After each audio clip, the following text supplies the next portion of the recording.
What is happening, guys? Fallen from OTB here, coming in with another Clan War footage video. And we are on a 12-win streak right now. I cannot even begin to say how insane these guys are doing across the board. We're doing these 50-man wars, and it's absolutely crazy. We are one base, or 1% away from getting the perfect war. 10 attacks left, and we are all going in on this base here right now. This is the hardest part now of these videos, are trying to get a hold of enough. I mean, I can only show 6-7 attacks per video, and this is very, very difficult. These top bases are maxed out. I like to show those, so we do start from the top here, guys. We're going to start with number 2, Master T, getting it done on number 2 here. Again, we are liking to use all these common bases. He's doing the Zap Quake, getting a huge value out of that. And so we're going to be able to push those Root Riders in with support from P.E.K.K.A.s and E-Titans. The update is soon to come, so we're going to be seeing some upgraded troops. The E-Titans are getting that next level. Yetis are going to get the max level too. And there's going to be some more changes and things like that that we are going to be covering in a near video up ahead. We're pushing those troops forward. This is the angle of the base to be able to hit here for anyone who's seen this base. Pretty commonly seen here around. And we're pushing into that core with those Root Riders, getting that crucial freeze up here. See if we can get that Town Hall down before it does that much more damage on all the Root Riders and everything there sitting in the core. This is a good base. We see this base being used all the time. Tesla traps there in the corner as well. Very common base to be used. However, the Root Riders seem to be doing really well against it. I think it's kind of a matter of timing and how the troops are being spread and things like that that kind of make up the difference here. But you'll see the nice clump of troops there in the bottom. The Queen is going to be able to take down a few more things before it goes down. And here, there's just too much of a clump of troops here to be able to handle. King still has the ability, which I imagine will be popped here very shortly. And let's send the King. There we go. Single target locks onto the King, but it doesn't even matter. This King is going to go get that job done without any other assistance.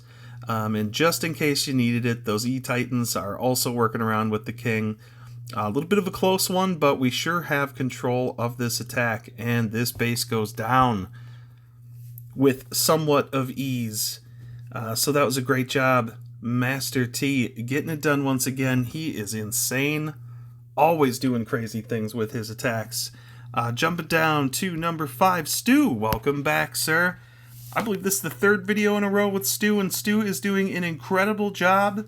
Very nice base right here that we're looking at.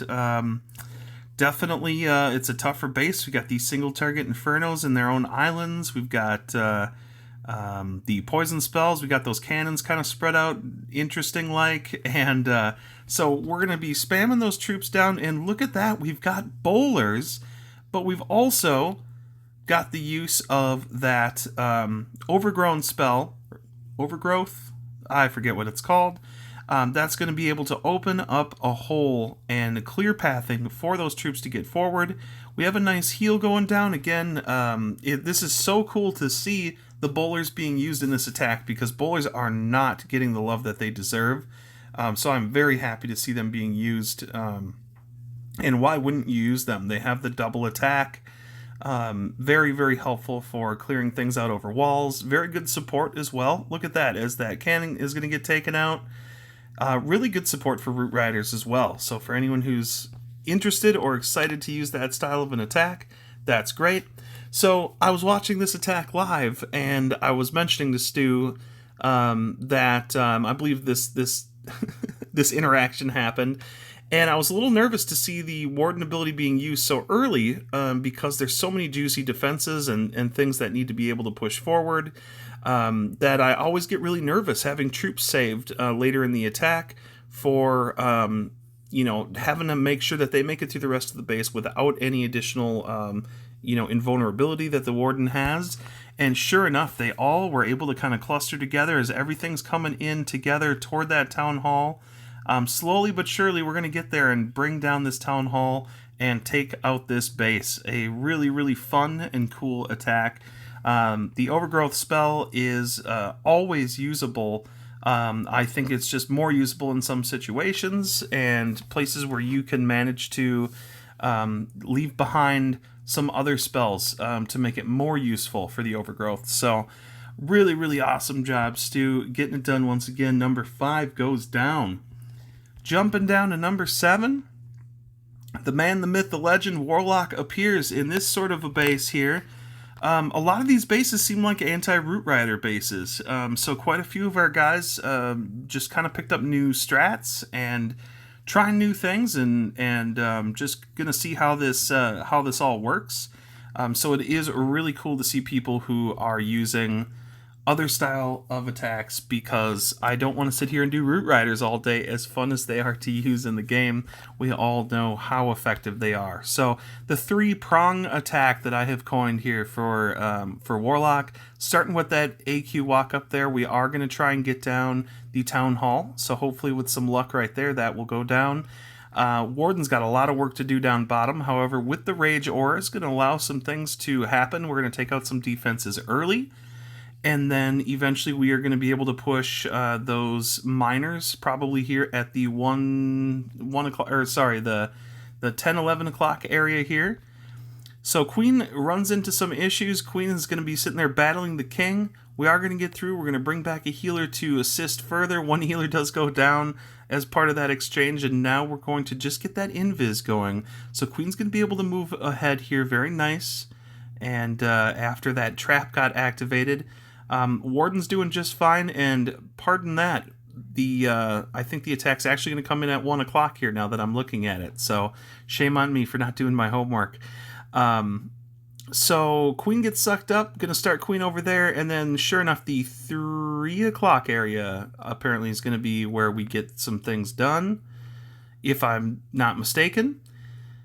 There we go. Yep, we're pushing everything over to that side, Queen side. We want to make sure and get Queen out nice and early.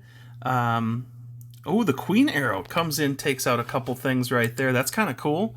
And things are going to slowly trickle in here, and then all of a sudden it's just going to be a lot at once. We got the Rage up. We got those big heavy defenses. We want to make sure we're doing that damage, getting those big defenses out of the way. Poison drops on the troops. However, things are going to be able to push past there pretty quickly, and gets through the poison into more poisons. Meanwhile, the troops are working on the other side of the base, and Tam, doing your attacks are so difficult because I'm having to say 3 different things at one time. It makes it very difficult for me, but please don't stop what you're doing. It seems like constantly all these troops are just converging in on the core, whatever left untouched parts of the bases that are left. Royal Champ's still able to do her thing in her own corner up there and taking out those top defenses. And it's a total control is what I'm seeing. And that's so crazy about Tam's attacks. Very, very busy attacks. A lot are going on. Something that can't be duplicated by so many people. How can you do that so often, man? He's crazy. He's absolutely crazy. Moving on to Drum number 9. Drum swinging way high on this one. So this is a really nice typical spam strat that's just going to allow some things to move in and create that pathing there. And just a good old typical Root Rider slam to get some things started right here. Pretty safe place to deploy all the Velks and the E-Titans and the Root Riders. We do have that poison that's coming up. However, we are going to negate all that damage. We're going to pop that ability and get that easy Town Hall kill. So what you're seeing now is we have a couple of those poisons that are on each side of the Town Hall. They're Skelly spells, and then you're going to witness the Root Riders basically running around where the Town Hall blew up, which is a great strategy for this style of an attack. Trying to keep things away from that Town Hall poison is a huge goal. King is now going to be able to push by himself into that bottom compartment while all those other troops are working around the middle and the outside. And holy cow, the damage that is being done. These troops are everywhere, just overwhelming all these defenses. King is going to be dealt with there very shortly, as Drum's King has taken care of that whole side by himself. King is so strong. Always on board with that. So we've got a real good situation here, and Drum coming out on top here, man. He's just on fire. He's got his strats. This is working for him so well, and I'm glad to hear it. The most perverted man of the clan. Everyone's got to have one, right? So thank you, Drum. Your role is could never be replaced. Ziga. Now Ziga hitting number 12. He's got some fun attacks, some really nice. He's got a good eye for what works. The spam attacks, just making it work. Okay, coming in from the 6 o'clock area here right now, accompanied by those E-Titans, and we've got a couple witches as well. I do love how he uses the witches to help with the pathing around the outside in a lot of scenarios. And we're using that early ability. Okay, now I'm starting to... Stu, forgive me. It was this attack I was talking about. So using that Warden Eternal Tome early here always makes me nervous, because you have so much of a base left to go. And it's hard to tell when you're talking about damage mitigation and things like that. It's always so tough to tell if those troops are going to be able to go the distance when you see attacks like dragon attacks or E-Drags, things like that, where you're using a Warden ability immediately. Once those troops are basically hitting that first line of defenses, you're popping that Eternal Tome with Warden. And that is the biggest issue, is making it through the rest of the base. So I immediately thought, okay, that was a little bit early. I have some pretty big concerns about making it across the base here with that. However, look at that, though. Everything was able to clump together, even in the poison right here. Of course, things do get whittled down a little bit, but that control is still maintained throughout the attack. That who's to say what's right and wrong when it comes to the use of that Eternal Tome. As he mentioned when I talked to him after the attack, he basically is like, well, that's why you want to keep all those troops together. You're negating all that damage while all those troops are still alive, and it's just kind of an optimal way to save the health of your troops. So we've got one last compartment here to be dealt with. The King ability is about to be dropped, I imagine. And really, it's just a matter of cleaning up those inevitable final defenses. That scatter shot goes down. These are not easy bases, guys, and you can tell that the enemy's making an attempt to create a tough Root Rider style base. So lots of respect for finding ways around that. My lucky number 13. Let's go here. So this is, oh my god. So this is the perfect base for me. If I am doing a scout on a base, I am looking for a corner point so I can send in that kill squad, that hero kill squad. I'm proud in the fact that I've made this my attack, and you know, I'm nothing special, but I have found something that works for myself, tailor-made. And I love kind of coming in on that diamond, that sharp part of the base with this kill squad. So far it's been with the log roller, so that's been working a lot. We accompany it with a skeleton spell in the front to distract some of those defenses, typically more so the heavy hitting defenses. So I only used one here instead of two. But with that golem going in, Queen is going to be able to take out so much, and I made a path for that King to make sure and get in there to deal with some of the CC and those cannons, so that's going to be able to help things survive, and then the main force is going to come in up here on the top. So this is all just kind of like trying to plan things accordingly. We also want Queen to stay alive as long as possible, or typically she'll be using her ability right around the time that those Root Riders are catching up. We blast through that rage, and then all of a sudden everything spreads into the core of this base, and we're healing everything back up into full.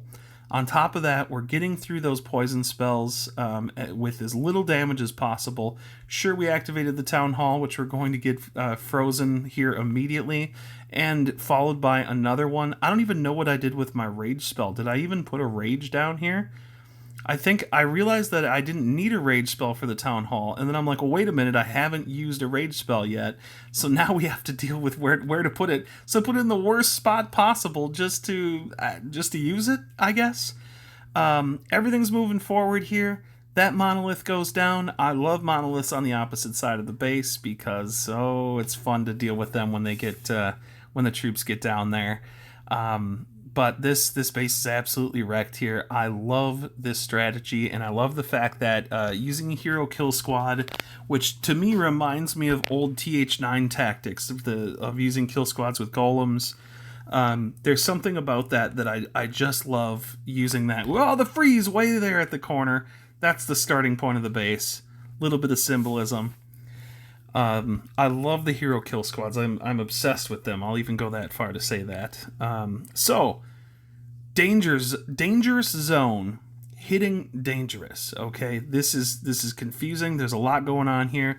So, dangerous zone is really cool for this attack specifically, and this is why I like his style. He's coming in with this style of an attack that is pretty common, but what I really love about this attack is how it appears as if it's going to fizzle out entirely. You think that this attack is downright doomed, and then all of a sudden, the heroes make this whole attack work so well. So the E-drags, we've got 45, 50%. We're going to push those loons forward. We're going to use that Eternal Tome just to get those core defenses separated and taken out. And that's the goal with this attack. You want to take out that core as far as you can get with those E-drags. And you can't expect to make it to the other side of the base. With that in mind, we've got a lot of very heavy defenses here as well that are left. So that's a little bit of a concern. We are starting the RC right there. Quick pickup.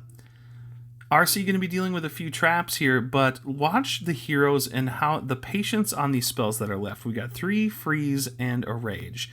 I probably already would have spammed that freeze. That would probably be my second freeze on the monolith. He still hangs in there with the Royal Champ. Still doesn't use the ability because he knows on the back half we're going to need it. Boom, we pop that down. That's going to go down. We still have a rage and a freeze. And as he's just making proper use of that Royal Champ, I mean, he was able to take out all of those middle defenses. Now we're able to push around the outside. And keep in mind the RC does have the Phoenix, which did save that attack, honestly, right there. This is insane. Insane planning and timing. Dangerous Zone deserves everything that he got from that. So that was really cool. Did we get it yet? No, we didn't get it yet. Okay. So that's where we're at here for right now. I think, let's see. Oh, I don't want to be a jerk. I'm not going to be a jerk and show mine. Let's get a pad attack in here, and then we'll call it a day, because I always do that. This will be our final attack of the day. Here, Pat coming in. I have not looked at anything from this attack yet, so let's just proceed accordingly. Pat doing his classic Root Riders here. Really, that's quite a spread. I am deathly afraid of spreading out Root Riders so far. Obviously, there's justification behind it here. So we're pushing up kind of the main point of that attack, obviously going right up the core here. And that is a scary spread of defenses right there. We still haven't used the ability yet. We do have the Overgrowth spell, which should be interesting to see how it's going to be used. Probably on the top. Yeah, okay, that's just what I was thinking. Push those things forward toward that Town Hall. We're hitting that 50% mark here now, so now the damage is coming in from the Town Hall. All those other troops are just, like, squirming their way along the base. And now we, unfortunately those troops have kind of went out there toward the top part, pushing the Town Hall. But we have a really strong setup, and those Root Riders are going to be able to open walls. So now the Queen's going to be able to get through there. And King decides to go around the outside, which I have a feeling is actually for the best, because then he can deal with enemy King and all those other fun things. Poison goes down from the Town Hall. Troops are doing a decent job avoiding it, for the most part. Enemy King going down here shortly, and then now we can rock and ride in that last bit of the base right there. Everything's going to go down, and we have ourselves a major success. Once again, Pat doing it. We're not surprised, but at the same time, we're always impressed. So that's a fantastic job by Pat. Queen ability still in the pocket right there. Amazing war from everyone. Amazing win streak. Great performance across the board. Everyone's doing great. And what more can you say, right? We have one base left to take out. Let's get it, fellas. Amazing job again by everyone, and thank you for tuning in. If indeed you made it to the end of this video, you are much appreciated. Leave a like and a comment. And this is Fallen from OTV, signing off.